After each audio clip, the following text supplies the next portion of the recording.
రాయచోటిలో అక్కా చెల్లెళ్ల మృతి ప్రమాదవశాత్తు జరిగిందని బాలికల తల్లి చెబుతోంది. వంట చేస్తూ ఉండగా తన పెద్ద కుమార్తె కాలిపోతూ ఉండగా ఆ మంటను ఆర్పడానికి ప్రయత్నం చేసిన చిన్న కుమార్తె కూడా మంటల్లో చిక్కుకుని తీవ్రంగా గాయపడిందని అంటోంది మెహబూబాబాద్ జాన్. మంటల్లో చిక్కుకున్న అక్కను కాపాడడం కోసం ప్రయత్నించిన తన రెండో కుమార్తె కూడా తీవ్రంగా గాయపడినట్లు తెలిపింది.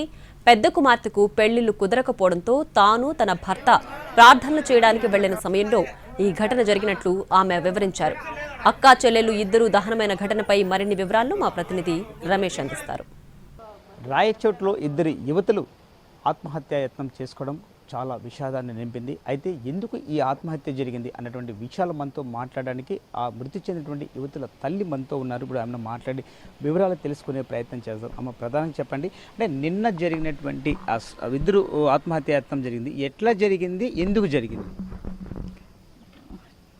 उपमा बनाने जी, वो बगान ने तेल डालते हैं ने, वो तेल आंच से तेल आंच हुईगा तो आपा जल जाती है, तो आपा बचाने की थी, इसका गाउन में लग गया, 2 जने जल गए। आज टाइम में तू नहीं मैं घर में? मैं नहीं थी, मैं रही तो कई मेरे बच्चा ऐसा कर लेती बा, मैं नहीं थी। मैं नहा कुछ मेरे बच्चे मुझे दूर हो गए, मैं नहीं थी। आप उस टाइम में आप कहाँ गए? मदरसे जी थी, मदरसे को। क्यों गया? दुआ करो मेरे बच्चे अच्छे रहना, रिश्ते अच्छे आना, मेरे बच्चे को दुआ करो, तो बोलने गई थी।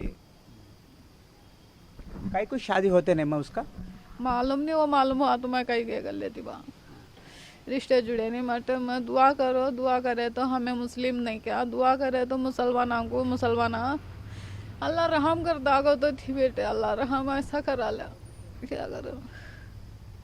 అయితే మనతో మాట్లాడడానికి వాళ్ళ బంధువులు మరొకరు ఉన్నారు, వారు మాట్లాడే ప్రయత్నం చేస్తాం. అమ్మ, చెప్పండి, ప్రధానంగా అంటే మనం అనుకోవచ్చు ఇద్దరు ఆత్మహత్య, అంటే ఇద్దరు కూడా ఒకేసారి ఆత్మహత్య చేసుకున్నారు అంటున్నారు. అది ఆత్మహత్య అనుకోవాలా లేకపోతే ప్రమాదం వల్ల జరిగిందా?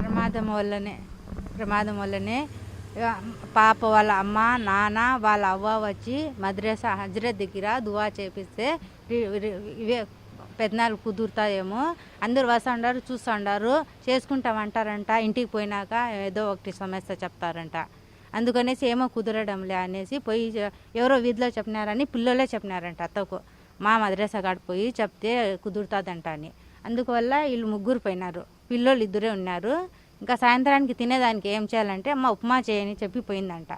ఉప్మా చేయనంటే అటప్పుడు ఏం గ్యాస్ లేదు ఇంట్లో, కట్టెలు పోయే అవి పెనంలో ఏదైనా నూనె మంట లేసిందో తెలియదు, అక్కకి మంట తగిలిందని చెల్లి పోయి మిగిలిచేదని పోయిందంట. చెల్లి కానీ ఇద్దరు మంటల్లో చిక్కుకున్నారు.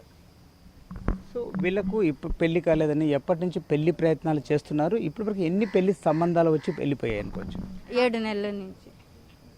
మా మామ బయట దేశంలో ఉన్నారు, ఆయన వచ్చినప్పటి నుంచి చూస్తున్నారు. సో మనం చూస్తున్నాం, వివాహం కాలేదు, అయితే తమకు ప్రేయర్ చేస్తే ఖచ్చితంగా వివాహం జరుగుతుంది అని తమ పిల్లలు చెప్పారు. అందుకే తాము మసీదుకి వెళ్ళినటువంటి సమయంలో వీరు వంట చేస్తూ ఉండగా ప్రమాదవశాత్తు నిప్పంటుకొని ఇద్దరు అక్కా చెల్లెళ్ళు కూడా మంటల్లో కాలిపోయారని కుటుంబ సభ్యులు ఆవేదన వ్యక్తం చేస్తున్నారు. కెమెరామెన్ చందుతో రమేష్, NTV, కడప.